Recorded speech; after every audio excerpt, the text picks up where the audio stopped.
Our guest, professor and preacher Michael Eric Dyson. He's written many books. Among them, well, Come Hell or High Water, Hurricane Katrina and the Color of Disaster, Debating Race with Michael Eric Dyson. His latest book is Know What I Mean, Reflections on Hip-Hop. Naz, talk about him. Oh, he's an incredible genius. In fact, Jay-Z wrote the introduction to my latest book, and Nas wrote the outro. Nas is one of the great rhetorical geniuses that this art form has produced. It's only right that I was born to use mics, and the stuff that I write is even tougher than dice. I'm taking rap into a new plateau through Rap Slow. My rhyming is a vitamin, hell without a capsule.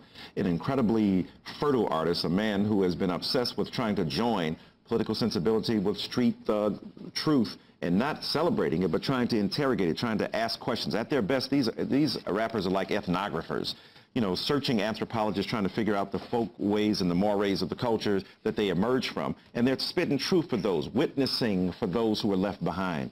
And I think Nas is one of the greatest ever to do so, and has written such a powerful music that has been balanced between high cerebral art and the kind of street vitality that it takes to make that music viable.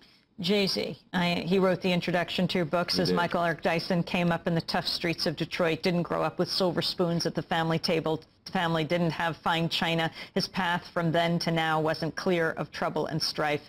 He came up to the church and world of academia in spite of his experience. Yes, ma'am. Well, that's very kind of him to say. Another great genius, one of the great geniuses in this art form. And Nas, of course, is acknowledged for his rhetorical power and depth. And the way in which he's able to reach back to these traditions of black revolution and protest. Jay-Z is seen as a commercially viable rapper, selling, you know, some of the best tracks and records in the history of hip-hop.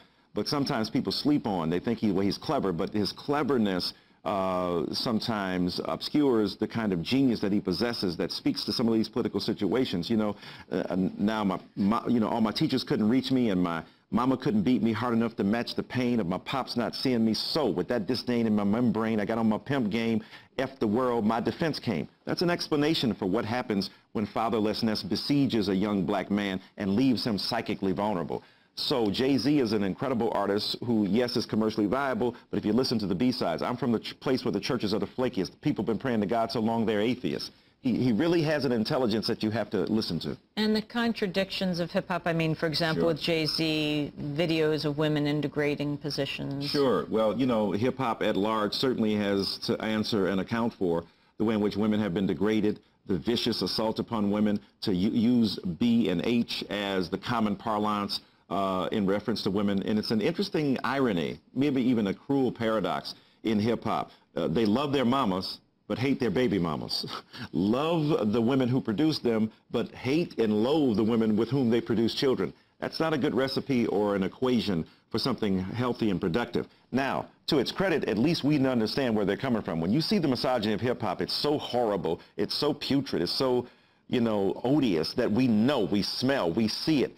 The misogyny that is reified, that is reinforced, that is subtly reproduced in corporate America or in church life or in synagogues and temples and the like is sometimes more subtly dealt with.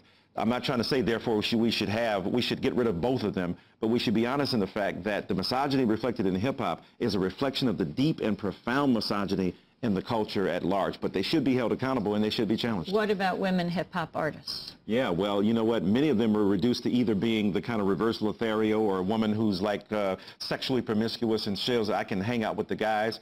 Or when you have a person like a Lauryn Hill, a Bahamadia, a Queen Latifah, MC Lyte, a tremendous rhetorical flow and an enormous gift, they're often marginalized or Eve within the context of hip-hop culture. There's not much room for women when you think about it pound for pound.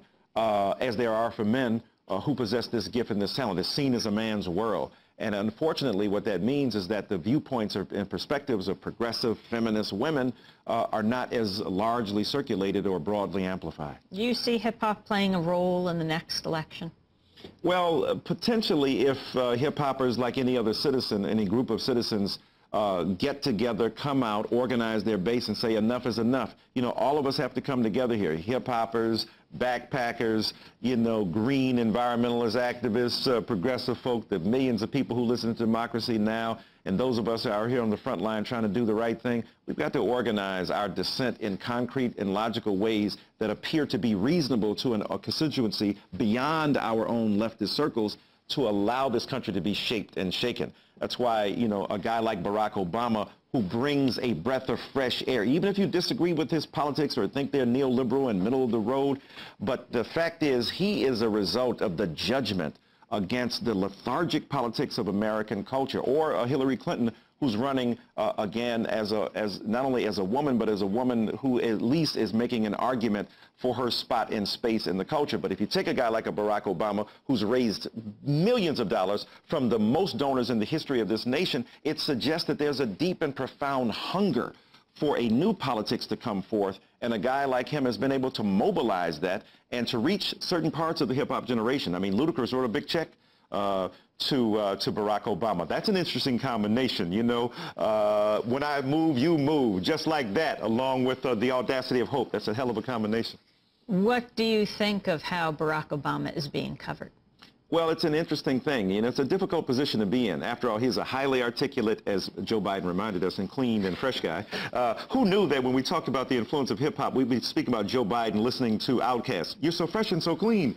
I think, you know, Barack Obama is very hard. You write on the cover of Newsweek magazine about race. Is he raceless? He's biracial. Is he black enough? Black people saying, I'm saying he got a black wife. He lives on the South Side with 2 black girls he puts to bed every night, and he's subject to the vulnerabilities of black masculinity. Yeah, he's a pretty black guy right there, right? The question is, how black are his politics? Well, look at the progressive character of what he's trying to put forth. Then you begin to say, wait a minute, this guy has the potential to make a difference. Now, it doesn't mean we can't hold other people accountable or hold him accountable, but I think that how he's being covered is a reflection of the obsession with race and the avoidance at race at the same time. It'll be interesting to see how that continues to be negotiated around the coverage of him in the coming election.